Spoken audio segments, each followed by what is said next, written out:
Pueden tomar asiento, amados hermanos. Hoy vamos a estudiar el capítulo 7 del libro de Génesis. Todo el capítulo, hermanos. Este va a ser un reto porque son 24 versículos. Pero también, hermanos, va a ser un reto porque he estado enfermo, hermanos. He estado con una tos seca bastante desagradable. Así que de antemano les pido perdón si durante la predicación se me viene esa tos, hermanos. También les pido sus oraciones por mi suegra, porque ella sí está un poquito peor. Ella incluso no pudo venir en esta mañana. Bien, hermanos, el capítulo 7 de Génesis es parte de la tercera sección del libro de Génesis que presenta la historia familiar de Noé. Y la historia familiar de Noé consta de dos historias: la historia del diluvio, el diluvio universal, y la historia del pecado de Noé y de su hijo. En el capítulo 7 que vamos a estudiar en esta mañana, vamos a encontrar el segundo discurso de Dios hacia Noé y vamos a encontrar la primera mitad de la historia del diluvio. Es decir, vamos a encontrar esas dos partes: el diluvio comienza y el diluvio crece, que podemos resumir en una sola frase: el diluvio triunfa. Por eso este mensaje, hermanos, de esta mañana le he titulado El diluvio triunfante. Y hablando del diluvio, los hondureños o centroamericanos que nacimos el siglo pasado, nos tocó vivir una circunstancia similar, pero en versión miniatura. Si usted ya estaba grandecito en 1998, seguro que aún tiene grabadas esas horrendas, impactantes imágenes aterradoras del paso del huracán Mitch por Centroamérica. Este huracán causó estragos como nunca. Ahora bien, si usted está jovencito y nació este siglo, pues aunque no recuerde el huracán Mitch, seguramente que tiene las imágenes también aterradoras e impactantes del paso de esos dos huracanes en noviembre del 2020, el huracán Eta y el huracán Iota. Y hermanos, lo que estos dos huracanes o tres huracanes tuvieron en común es que su paso fue lento. Quiero leerles algo relacionado con el huracán Mitch. Si va a aparecer aquí, creo que va a aparecer ahí, ojalá que aparezca ahí. Del huracán Mitch, hermanos, tenemos que debido a su lento movimiento entre el 29 de octubre y 3 de noviembre de 1998, el huracán Mitch dejó precipitaciones históricas en Honduras, Guatemala y Nicaragua, con reportes no oficiales de hasta 75 pulgadas de agua. Imagínense, casi 2 metros de agua. Las muertes por inundaciones catastróficas lo convirtieron en el segundo huracán atlántico más mortífero de la historia después del gran huracán de 1780. Se confirmó que al menos 11.374 personas murieron. Oigan bien, 11.374 personas. Y más de 11.000 desaparecieron. Se desconoce el número exacto de muertos que dejó el huracán Mitch. Aproximadamente 2.7 millones de personas quedaron sin hogar. Los daños totales causados por el huracán se estiman en $6,000 millones. Así que, hermanos, fue un huracán terrible porque su paso fue lento. Ahí hay una imagen, hermanos, que seguramente ustedes pueden recordar, hermanos. Una de esas famosas imágenes del paso del huracán Mitch. Ahora, hablando del huracán Eta y Iota, también, hermanos, primero fue el golpe del huracán Eta. Aquí lo pueden leer. Primero fue el golpe del huracán Eta, un huracán de categoría 4 con vientos de 240 kilómetros por hora. Tocó tierra en Nicaragua el 4 de noviembre y se desplazó por Honduras y el noreste de Guatemala. Más que por sus vientos, fueron las lluvias las que dejaron severas inundaciones en los tres países, así como el deslizamiento de tierra que sepultó viviendas pobres asentadas en zonas de riesgo. Las tierras cultivables quedaron bajo agua. Y después llegó el Iota, el huracán más poderoso de la temporada, un huracán de categoría 5 hasta 260 kilómetros por hora, que golpeó nuevamente los 3 países cuando apenas intentaban levantarse del golpe del primer huracán, el ETA. Ahí hay otra imagen de... Algo parece que está fallando, no sé qué es lo que está fallando, hermanos, pero les iba a mostrar otra imagen de esos huracanes. Ojalá que se pueda solucionar eso, hermanos. Ojalá que se pueda solucionar. Entonces, hermanos, con Mitch estuvimos 4 días bajo una incesante lluvia. 4 días. Algunos dicen que quizá fue una semana. Con Eta y Iota, a lo máximo, hermanos, fueron unas 2 semanas entre los 2 huracanes. 2 semanas de lluvia. Y aunque estos fenómenos naturales, hermanos, fueron tan devastadores y tan destructivos, solo pónganse a pensar, hermanos, en lo que sucedió durante el diluvio. ¿Cómo pudo haber sido ese diluvio universal? Cuando la Biblia dice que llovió por 40 días.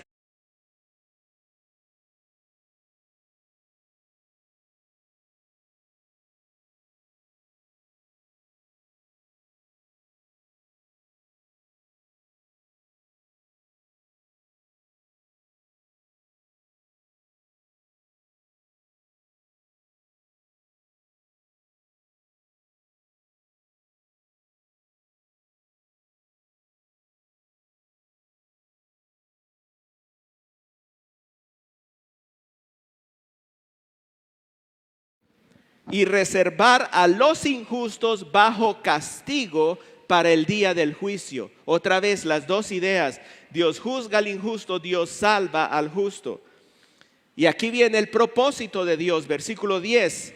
El Señor no se tarda en cumplir su promesa. Lo que le decía, el Señor sigue desarrollando su plan de redención, de restauración. La promesa que hizo desde el inicio la sigue llevando a cabo. Y dice después, según algunos entiende la tardanza, sino que es paciente para con ustedes, no queriendo que nadie perezca, y escuchen, sino que todos vengan al arrepentimiento. Ahí está el propósito de Dios, el arrepentimiento de las personas. Así que, hermanos, en toda esta sección, eso es lo que estamos aprendiendo. Vamos a ver el bosquejo, hermanos. El bosquejo es un resumen introductorio, el primer discurso de Dios, he decidido el fin, eso ya lo estudiamos. Y lo que vamos a estudiar esta mañana es lo que está en amarillo ahí. El segundo discurso de Dios, entren al arca. Luego la primera parte del diluvio, el diluvio comienza y lo siguiente es el diluvio crece. Recuerden, al centro de ese bosquejo está Dios se acordó de Noé. Así que, hermanos, repasando un poco acerca del primer discurso de Dios a Noé, lo que vimos el domingo pasado. Pensemos, hermanos, fue un aviso de juicio, un aviso de destrucción, pero también de salvación. Dios le dijo a Noé exactamente lo que iba a hacer y cómo lo iba a hacer. Dios le declaró a Noé cuál iba a ser el medio de destrucción, un diluvio, pero también le declaró a Noé cuál iba a ser el medio de salvación, un arca. Y le declaró cuál era su propósito en medio de todo esto.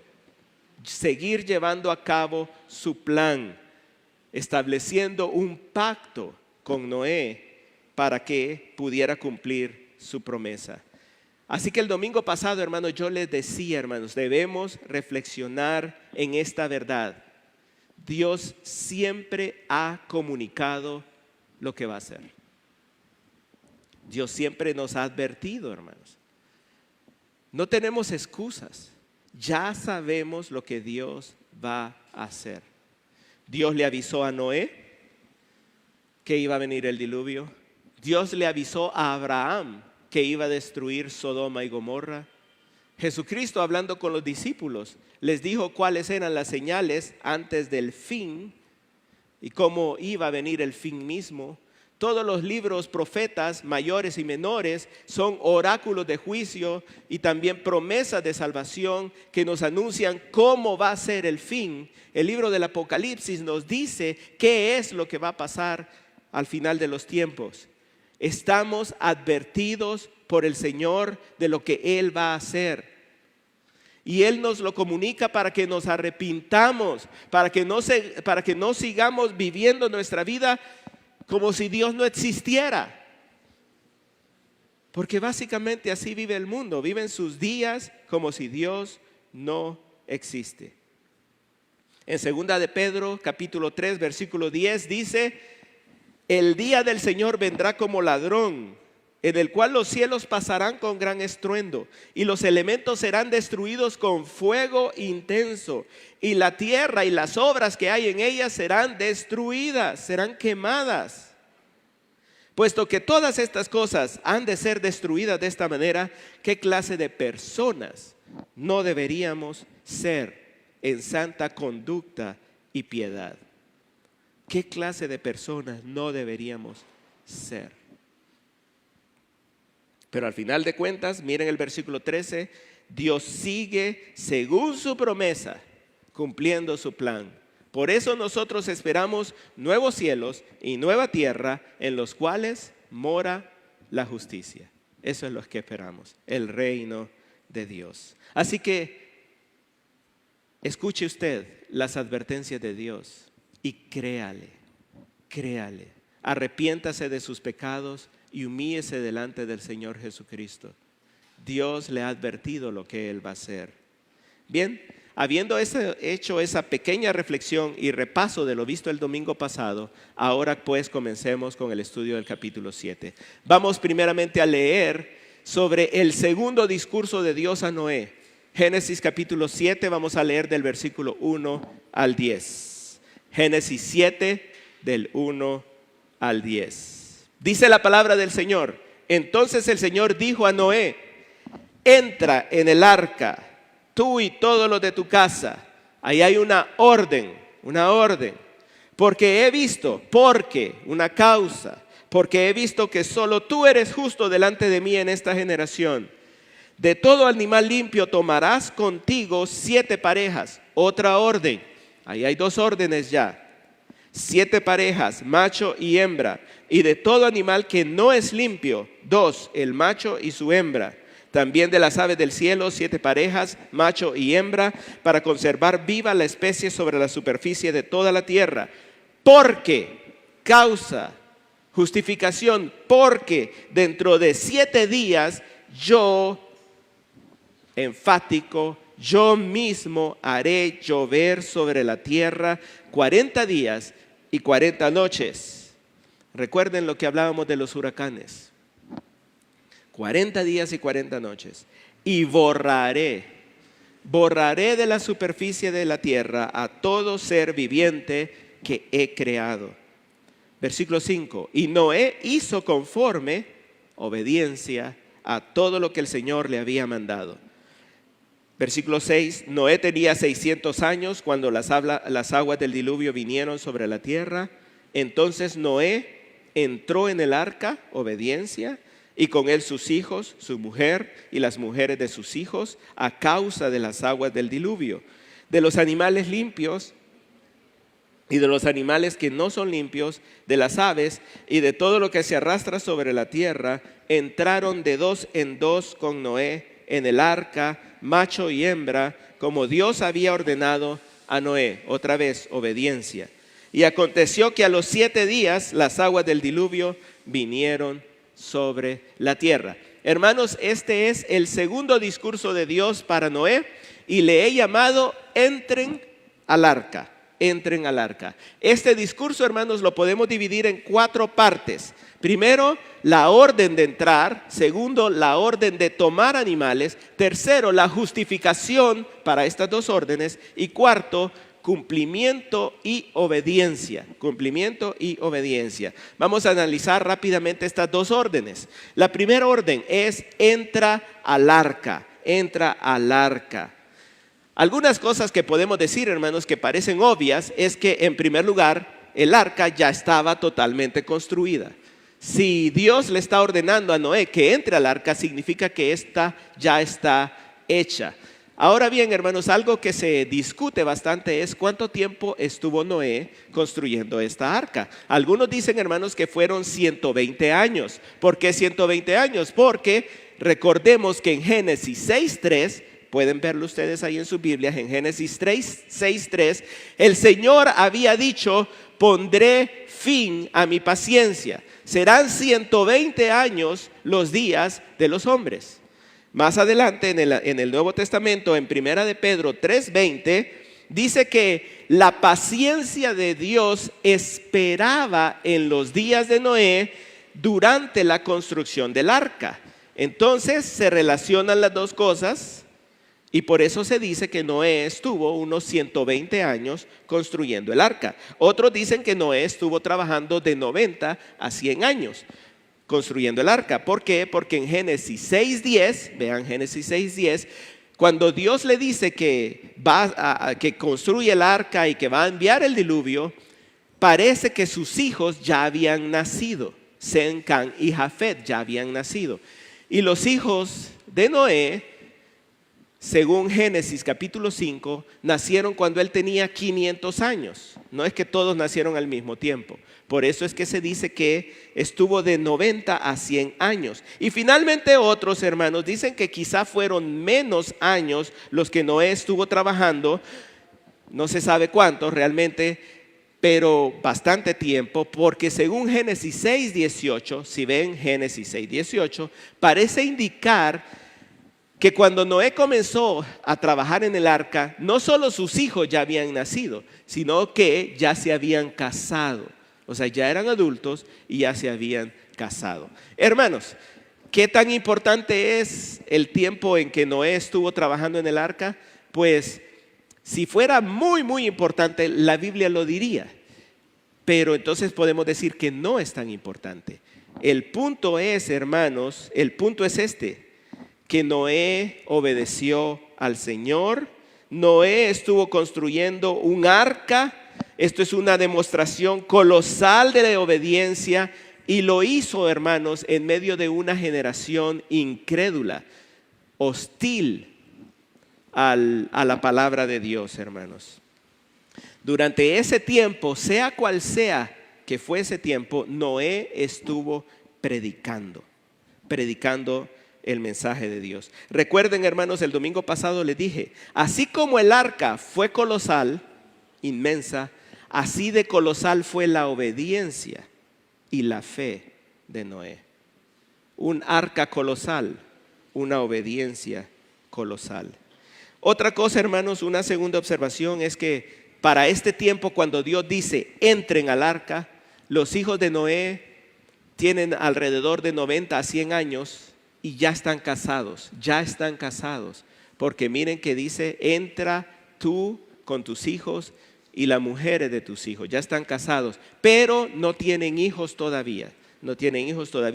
La Biblia es clara en decir que solo 8 personas se salvaron en el diluvio. Lo dice en Primera de Pedro 3:20, solo 8.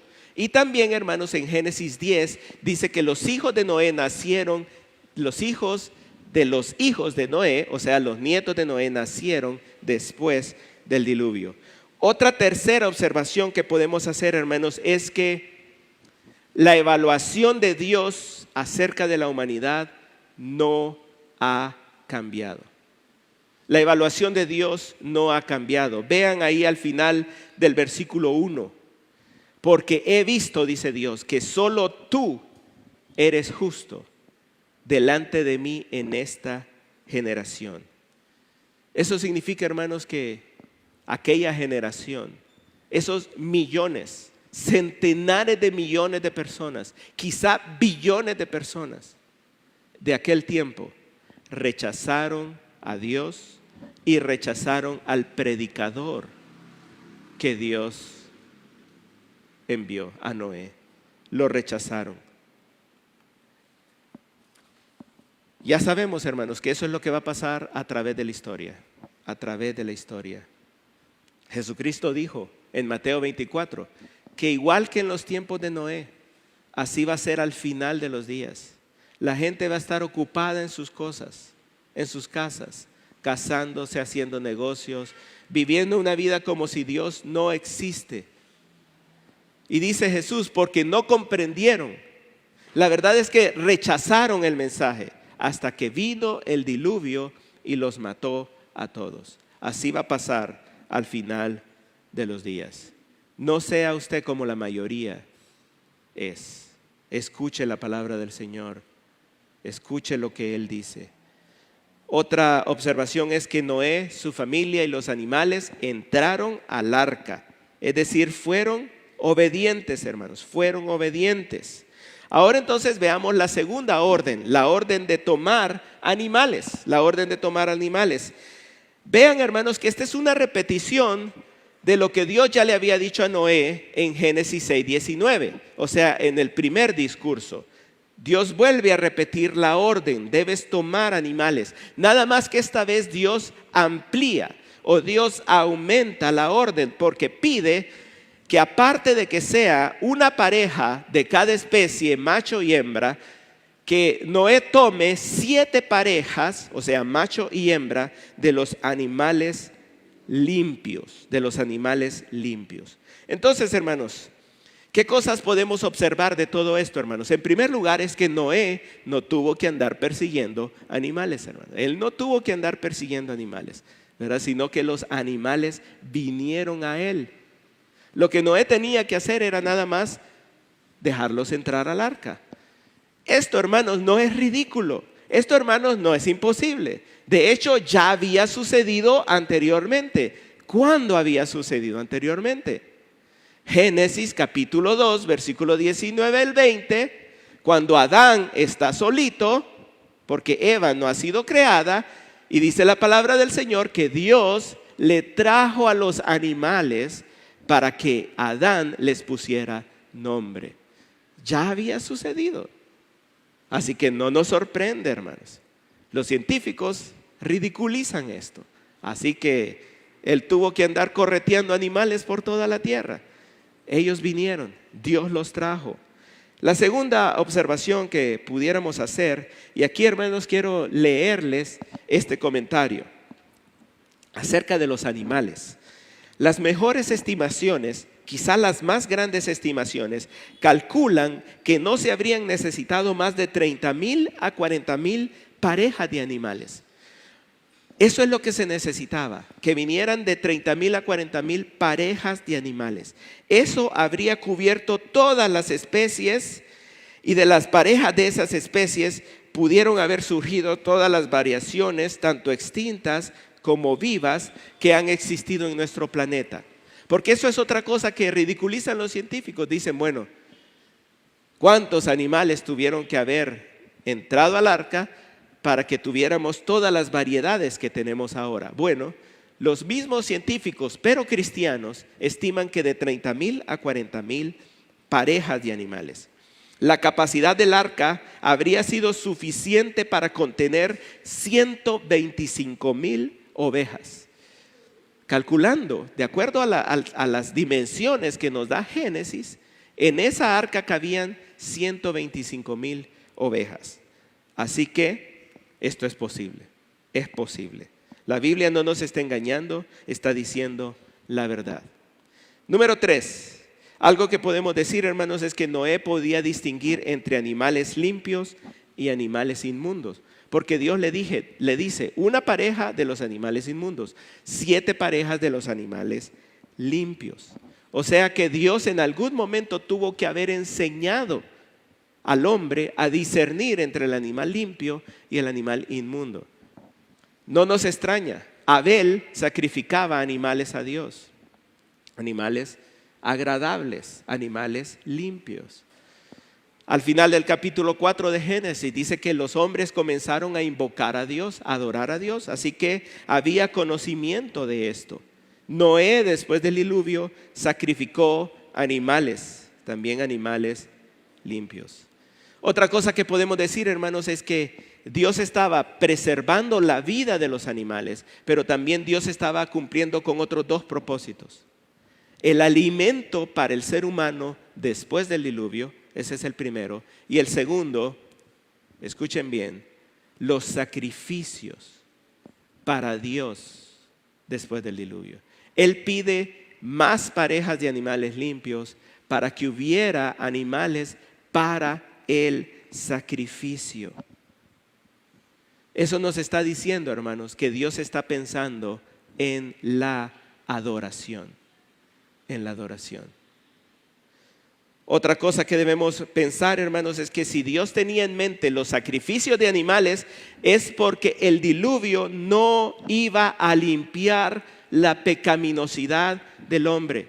Hermanos, ese diluvio no quitó el pecado del ser humano. No puede. Como tampoco lo va a hacer la destrucción en el futuro. No va a borrar el pecado del ser humano. Lo único que quita el pecado del ser humano es Jesucristo. Como dijo el profeta Juan el Bautista, he aquí el Cordero que quita el pecado del mundo. Como lo acabamos de cantar en ese hermoso himno. Ven, Jesús muy esperado, y quita de tu grey los temores y pecados, porque solo tú eres Rey. Dios estaba consciente que el diluvio no iba a borrar el pecado del ser humano. Así que, hermanos, meditemos en esto. Medite usted en esto. Más adelante. Medite en eso. En medio del juicio de destrucción, en medio de ese tiempo tan horrendo, hermanos, en medio de la salvación maravillosa para Noé y para su familia, ¿saben cuál es la máxima preocupación de Dios? La máxima preocupación de Dios en todo eso es su propia gloria. Glorificarse a sí mismo. Lo podemos ver porque está pidiendo parejas de animales para el sacrificio.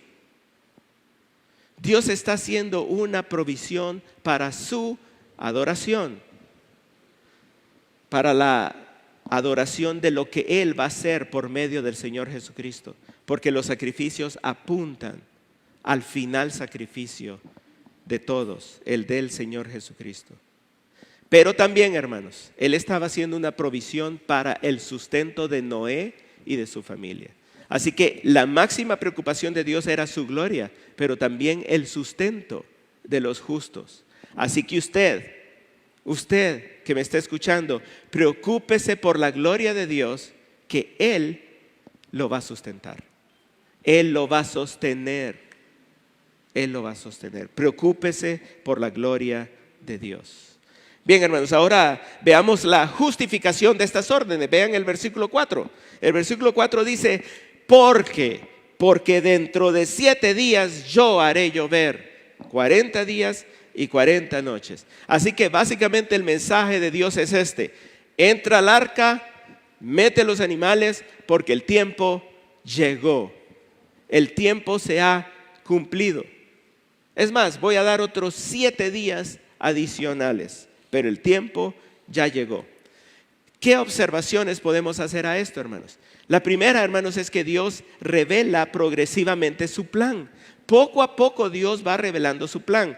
Vean, Él comenzó a revelarlo en Génesis 6:3, cuando dijo, serán 120 años los días del hombre. O sea, en 120 años el hombre será exterminado, borraré al hombre. Génesis 6:13 dice, he decidido poner el fin a toda carne. Él va revelando poco a poco. Génesis 6:17 y 18, yo traeré un diluvio, pero estableceré mi pacto contigo. Más detalle, más revelación. Génesis 7:4, dentro de 7 días yo voy a hacer llover 40 días y 40 noches. Entonces vemos que Dios va revelando el plan poco a poco a poco.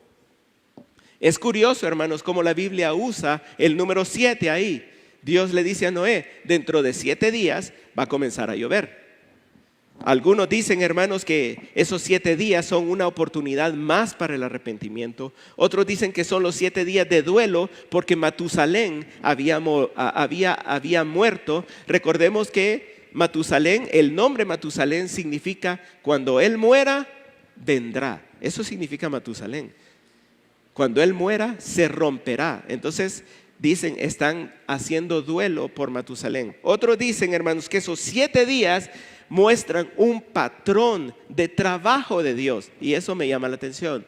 Dios trabaja en patrones de 7 días, como en el de la creación. Aquí dice, en 7 días voy a hacer llover. También, hermanos, es curioso el uso del número 40. Dios dijo, va a llover 40 días y 40 noches. A través de la Biblia, el número 40 es utilizado para hablar de tiempo de prueba, tiempo de tribulación. La lluvia del diluvio duró 40 días y 40 noches. Para que el diluvio se secara, tuvieron que esperar 40 días y 40 noches. Israel estuvo en el desierto 40 años y Jesucristo ayunó durante 40 días y 40 noches antes de ser tentado por Satanás. Pero en todo caso, hermanos, los 7 y los 40 días de los que habla Dios deben ser tomados literales y no simbólicos. Son días literales, hermanos. Son días literales. Ahora entonces, hermanos, veamos el versículo 5, la obediencia. Pero en toda esta sección, hermanos, también vamos a ver cumplimiento. Cumplimiento por parte de Dios y obediencia por parte de Noé. En cuanto a la obediencia de Noé, hermanos, el domingo pasado ya vimos que 4 veces en toda la sección se dice que Noé hizo todo conforme a lo que Dios había mandado. Una obediencia total. La fe, hermanos, la fe se evidencia por medio de nuestra obediencia. El que vive en desobediencia a la palabra del Señor, ¿cómo puede decir que tiene fe? ¿Cómo puede alegar fe si es desobediente a la palabra del Señor? Noé fue obediente. Hebreos 11:7 dice que por la fe Noé hizo todo lo que hizo. De hecho, por eso Noé aparece ahí en Hebreos 11, que es el pasaje que habla de todos los héroes de la fe. Ahora, hermanos, de Génesis versículo 6 al 10, Génesis 7 del 6 al 10, se nos presentan datos históricos que muestran el cumplimiento de Dios y la obediencia de Noé. Y vamos a ver esta tabla, hermanos. Vean estos datos históricos. Por ejemplo, se nos dice la edad de Noé. Noé tenía 600 años. Lo dice en Génesis 7:6.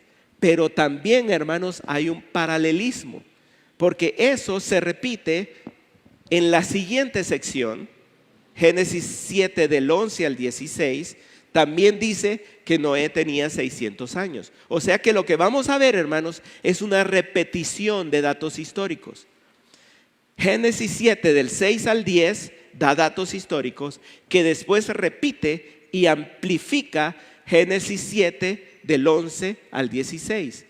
La edad de Noé, las aguas del diluvio vinieron, Génesis 7:6, luego se repite en Génesis 7:11. Noé y su familia entraron al arca, Génesis 7:7, también se repite en Génesis 7:13. Los animales entran al arca, Génesis 7:8, se repite en Génesis 7:14. Las animales vienen en parejas, Génesis 7:9, se repite en Génesis 7:15 y 16. Y como Dios había mandado, está en Génesis 7:9 y se repite en Génesis 7:16. ¿Por qué tanta repetición? En parte nos ayuda, hermanos, esta repetición para que el mensaje no sea tan largo, porque si no sería bien largo, hermanos. Pero ¿por qué tanta repetición, hermanos? En primer lugar, hermanos, porque Moisés fue un historiador. Hermanos, todo el Pentateuco, comenzando desde Génesis 1:1, es una historia escrita por un historiador, Moisés, y al final de cuentas, por el gran historiador, Dios mismo. Por eso él repite tantos datos históricos, porque él quiere, hermanos, que estemos seguros de que esta es una historia real. Esto sucedió. Pero también, hermanos, la segunda razón por la que hay tanta repetición es porque Él no solo quiere que sepamos que esta es una historia, sino que Él quiere, hermanos, que esté en nuestra mente. Él quiere impactar nuestra mente. Él quiere que la veamos en nuestra mente. Que nos imaginemos lo que está pasando. Esto, hermanos, hermanos, es algo espectacular lo que está pasando aquí. Un comentarista dice en la siguiente, hermanos: aquí tenemos un espectáculo poderoso y asombroso. La interminable procesión, o sea, desfile de todas las criaturas que vienen desde todas las partes de la tierra hasta la colosal arca de Noé. Moisés y Dios quieren que nosotros nos imaginemos eso en nuestra mente. Todas esas parejas de animales viniendo desde todos los rincones del planeta. También Dios quiere que nosotros veamos la obediencia colosal de Noé. Génesis 6:22 brevemente dice que Noé obedeció, pero aquí desde el versículo 6 hasta el versículo 16 nos está diciendo cómo fue esa obediencia de colosal. Esta repetición nos está presentando un cuadro magnífico, gráfico de esta maravillosa escena, la peregrinación masiva de criaturas de todas las partes del mundo al único lugar que promete salvación, el arca de Noé. Hermanos, quiero que meditemos en eso. Meditemos en esto. Dios, hermanos, siempre ha seguido el patrón de la revelación progresiva. Dios no le reveló su plan a Noé desde un inicio completamente. Él fue poco a poco. Él sabía lo que Noé necesitaba escuchar en cada momento. Pero Noé, por el otro lado, hermanos, fue obedeciendo lo que Dios poco a poco le iba diciendo. A medida que Dios incluía algo más, Noé obedecía. Nosotros tenemos la revelación completa. Ya no hace falta nada. La tenemos completa. Debemos obedecerla como Noé. Lo único que nos hace falta, hermanos, ¿saben qué es? La revelación en persona del Señor Jesucristo, cuando descienda de los cielos a reinar en esta tierra. También, hermanos, quiero que mediten esto. Dios siempre cumple lo que ha dicho que va a hacer. Siempre lo cumple. Si Él dice voy a hacer algo, lo cumple con precisión, con exactitud. Él es fiel, hermanos. Él es fiel. Nosotros, por medio de la fe, debemos obedecer la palabra de Dios. Debemos obedecerla. Bien, hemos estudiado los primeros 10 versículos. Ahora vamos a estudiar del versículo 11 al 16. Lo que vemos ahí es el comienzo del diluvio. El comienzo del diluvio. Leamos Génesis 7 del versículo 11 al 16. El año 600 de la vida de Noé, el mes segundo, a los 17 días del mes, en ese mismo día se rompieron todas las fuentes del gran abismo. Ese mismo día. Está hablando de un día monumental, de un día trascendente. Ese mismo día. Y cayó la lluvia sobre la tierra por 40 días y 40 noches. Versículo 13. En ese mismo día, otra vez, importancia, trascendencia, entró Noé en el arca con Sem, Can y Jafet, hijos de Noé, la mujer de Noé y las tres mujeres de sus hijos con ellos. También entró toda fiera según su especie, todo ganado según su especie, todo reptil que se arrastra sobre la tierra según su especie, toda ave según su especie, aves de toda clase. Entraron pues con Noé en el arca de 2 en 2 de toda carne, en que había aliento de vida. Los que entraron, macho y hembra de toda carne, entraron como Dios se lo había mandado. Y después Dios, el Señor, cerró la puerta detrás de Noé. Este es té, hermano. A ver si me ayuda un poquito, ¿no? Lo siento. Como ya les había dicho, hermanos, en los versículos 6 al 10 se presentan varios detalles históricos. Aquí se repiten, pero nos da más información. Vean esta tabla, hermanos. Por ejemplo, la edad de Noé. Ya se había dicho en el versículo 6, pero en el 11 no solo dice los años, 600, sino que habla del mes, el segundo mes y el día 17. También otro dato es que el diluvio llegó, aparece en el versículo 6 y en el 10. Pero aquí, hermanos, lo que dice es que se rompió el abismo y que se abrió el cielo. Y no solo dice que el diluvio llegó, sino que dice que cayó lluvia. Y la palabra lluvia ahí, hermanos, es una palabra hebrea técnica para referirse a torrentes de agua. Lluvia torrencial. Por eso en su Biblia dice que se abrieron las cataratas de los cielos. Entonces nos está dando más datos.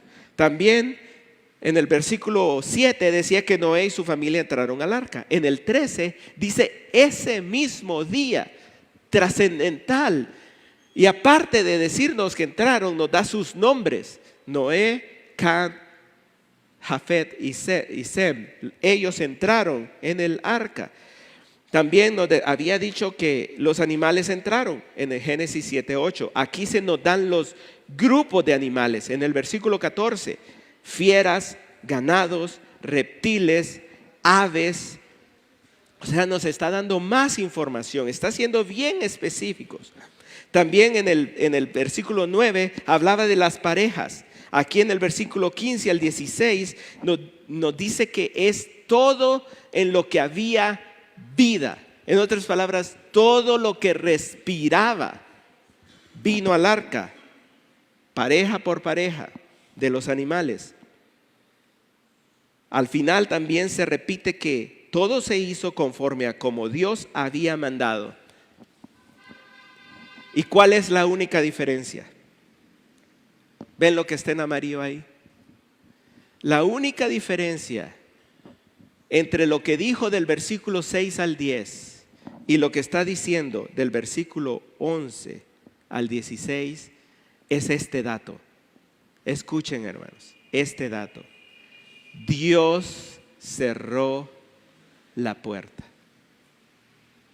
Dios cerró la puerta. Esa es la gran diferencia. Está enfatizando que Dios es el rey en todo esto.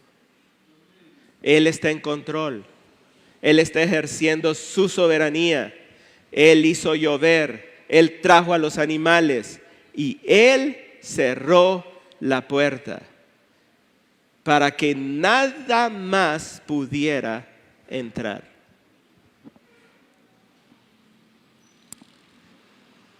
Después de cerrar esa puerta, ya no había oportunidad de salvación para nadie y para nada. Y pensemos, hermanos, pensemos en la gente de aquel tiempo. De repente empieza a llover, nunca había llovido. De repente se abre el suelo y comienzan esas erupciones volcánicas a través de todo el planeta y comienza esa agua a subir desde las profundidades del abismo. Y esa gente de repente dice: es cierto lo que nos decía ese hombre, tratemos de entrar al arca. Dios cerró la puerta. Dios cerró la puerta. Ya no había oportunidad. Ya no había oportunidad. Quiero que veamos un video, hermanos, de cómo pudo haber sido el comienzo del diluvio. Vamos a ver si sale, porque hemos tenido unos problemas técnicos. Esto es una representación, ¿verdad? Acuérdense, es ficción, pero acuérdense de algo también. La ficción nunca supera a la realidad. Seguramente el diluvio fue mucho peor que esto que vamos a ver.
Si no ha recibido al Señor Jesucristo, entre por la puerta. Él es la puerta. Crea en Él antes de que Dios mismo se la cierre. Arrepiéntase de sus pecados. Bien, hemos hablado del segundo discurso de Dios a Noé, versículo 1 al 10. Hemos hablado del diluvio comienza, versículo 11 al 16. Ahora hablemos del diluvio crece. El diluvio crece. Otra forma de decir el diluvio triunfa, del versículo 17 al 24. Vamos a leer Génesis 7 del 17 al 24.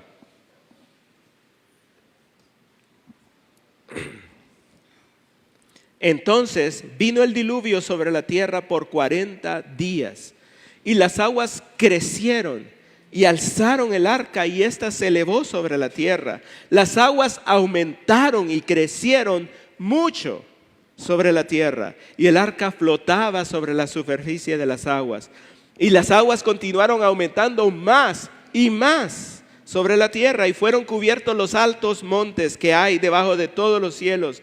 Las aguas subieron 15 codos, unos 7 metros por encima de los montes, después de que estos habían sido cubiertos, y pereció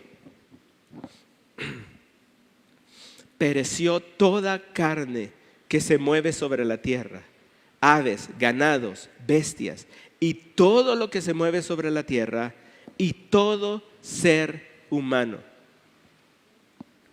Todo aquello en cuya nariz había aliento de vida, aliento de espíritu de vida, todo lo que había sobre la tierra firme murió. El Señor exterminó, pues, todo ser viviente que había sobre la superficie de la tierra. El Señor exterminó todo ser viviente que había sobre la superficie de la tierra, desde el hombre hasta los ganados, los reptiles y las aves del cielo fueron exterminados de la tierra. Solo quedó Noé y los que estaban con él en el arca. Las aguas prevalecieron sobre la tierra 150 días. El gran punto aquí, hermanos, es que el diluvio creció, el diluvio triunfó, el diluvio prevaleció y el diluvio fue devastador. Eso es lo que está diciendo aquí, hermanos, en pocas palabras. En el versículo 17, hermanos, véanlo, donde dice las aguas crecieron. Es bien importante esa palabra, crecieron, hermanos, crecieron. Las aguas crecieron. Esa significa que aumentaron, que incrementaron, que se volvieron abundantes. Pero hermanos, el punto es este: es la misma palabra que aparece en Génesis 6:5, donde dice que Dios vio la maldad de los hombres sobre la tierra, que era mucha. Está repitiendo la misma palabra y eso no es coincidencia. Así como creció la maldad, ahora Dios en toda su justicia y con su soberanía está haciendo crecer las aguas. Creció la maldad, crecieron las aguas. La justicia divina, la retribución de Dios, la justa retribución de Dios a la maldad del hombre. Otra cosa, hermanos, esa palabra crecieron es la misma que aparece en Génesis 1:28, cuando dice, y Dios le dijo al hombre y a la mujer, sean fecundos y multiplíquense, llenen la tierra. Es la misma palabra que Dios utilizó en la creación. No es coincidencia que se esté utilizando aquí. Las aguas crecieron. Está diciendo, Dios está destruyendo la creación. Está dándole marcha atrás. Algunos hablan de creación al inicio y descreación aquí. Y luego recreación, o sea, cuando todo comienza de nuevo.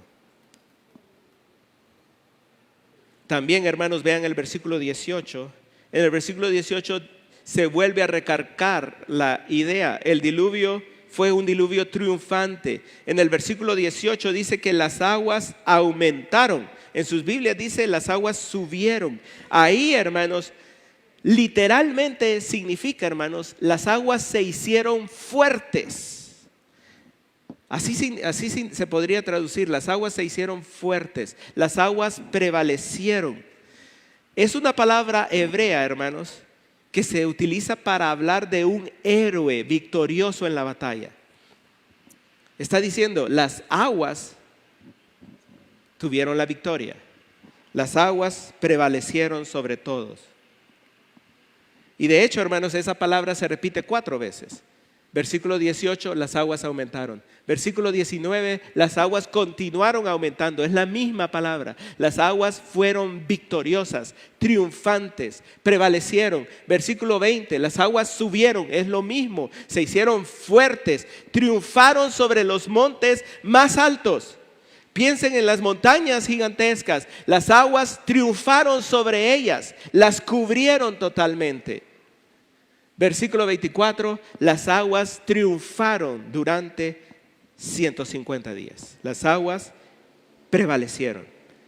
Ahora, no solo eso demuestra el pasaje, sino también demuestra el poder devastador de esas aguas. Vean esta otra diapositiva. En el versículo 17, las aguas crecieron. Y nos dice el poder de las aguas es que alzaron y elevaron el arca. Versículo 18, las aguas prevalecieron y crecieron.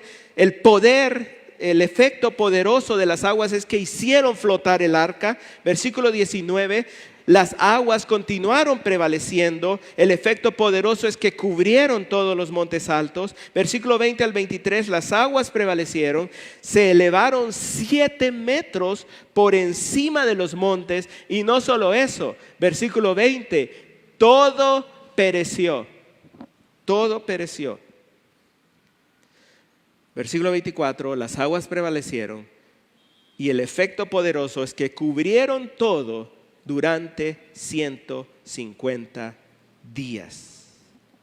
Así que, hermanos, Dios está resaltando, este es un diluvio triunfante, pero también está resaltando, este es un diluvio de destrucción. Vean la destrucción en esta otra tabla. Versículo 21, pereció toda carne, aves, ganados, bestias, lo que se mueve y los humanos. Les decía en uno de los domingos anteriores, la palabra pereció habla de una muerte violenta. Esto es una muerte violenta, es una muerte en las manos de Dios. Versículo 22, murió todo lo que respira murió, excepto Noé y su familia. Versículo 23, Dios exterminó todo ser viviente, desde el humano hasta el animal. El versículo 23, hermanos, 7:23, es el cumplimiento de Génesis 6:7. Dios cumple lo que dice que va a hacer. En Génesis 6:7, Él dijo: borraré de la superficie de la tierra al hombre que he creado, desde el hombre hasta el ganado, los reptiles y las aves del cielo, porque me pesa haberlos hecho. Eso dijo Él que iba a hacer. Génesis 7:23 lo está cumpliendo. Lo está cumpliendo. Debemos meditar en esto, hermanos. Meditemos en esto. Estamos hablando de un diluvio triunfante. Aguas que se hicieron fuertes, victoriosas y que causaron destrucción universal, global. Pereció todo lo que respira. Hermanos, aunque cueste, aunque duela, piensen esto. Dios no vio el diluvio como su propia derrota. Él no está diciendo: esta es mi derrota. Todo lo contrario. Él está presentando el diluvio como su triunfo. Él es triunfante en esas aguas que prevalecieron y que exterminaron todo lo que existía. Él está triunfando. El diluvio fue su diluvio. El diluvio fue su herramienta, fue su instrumento, fue su espada, fue su héroe de destrucción. El diluvio hizo lo que Dios quiso que Él hiciera. El diluvio, la muerte de Cristo en la cruz, la próxima destrucción del universo por medio del fuego y el infierno eterno no son derrotas de Dios. Son los triunfos de su justicia, de su santidad. En Él, en estas cosas, Dios es el triunfante que juzga al impío y preserva al justo. Porque el balance de todo esto está en que Noé y su familia estuvieron seguros en el arca. No les pasó nada. Las aguas afuera estaban triunfando sobre todo, causando gran destrucción, pero ellos dentro del arca estaban seguros. Como acabamos de cantar, Él es mi roca en la tempestad. Él es el Rey. El mundo, hermanos, va camino a la destrucción, pero si estamos en Cristo, nuestra vida está escondida en Él. Estamos seguros. En todas estas cosas Dios es triunfante. Él juzga al impío, Él salva al justo y sigue llevando a cabo su plan de redención. Dios va a hacer todo lo que ha dicho que va a hacer, hermanos. Créalo y viva una vida santa delante del Señor. Hermanos, este ha sido el estudio. Ven, estudiamos todo un capítulo. Génesis 7. No creyeron que lo íbamos a hacer, ¿verdad? Y son las 11:30 en punto, así que vámonos, hermanos, y nos vemos el próximo domingo. Dios les bendiga.